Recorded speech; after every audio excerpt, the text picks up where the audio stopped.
Hello, നമ്മുടെ purple stories for യുവിൽ purple kids സോണിൻ്റെ ആദ്യത്തെ വീഡിയോ നമുക്ക് പോസ്റ്റ് ചെയ്യാൻ പോകുന്നത്.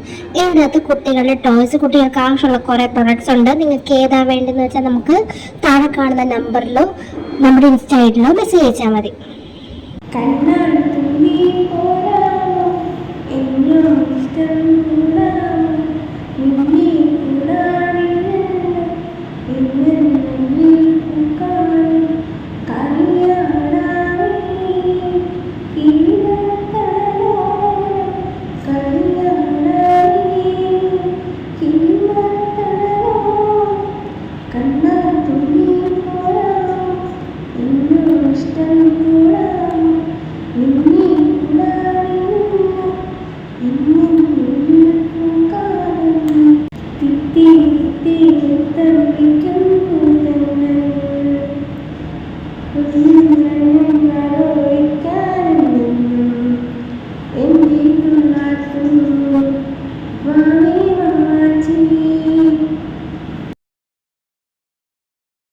അപ്പോൾ ഈ കണ്ട ഏതെങ്കിലും പ്രൊഡക്ട്സിൻ്റെ ഡീറ്റെയിൽസ് അറിയാനോ നിങ്ങൾക്ക് പർച്ചേസ് ചെയ്യണമെങ്കിൽ നമ്മുടെ വാട്സപ്പ് നമ്പറിലോ ഇൻസ്റ്റാഗ്രാം ഐഡിയിലോ മെസ്സേജ് അയച്ചാൽ മതി. സ്ക്രീൻഷോട്ട് എടുത്തിട്ട് മെസ്സേജ് അയച്ചാൽ മതി.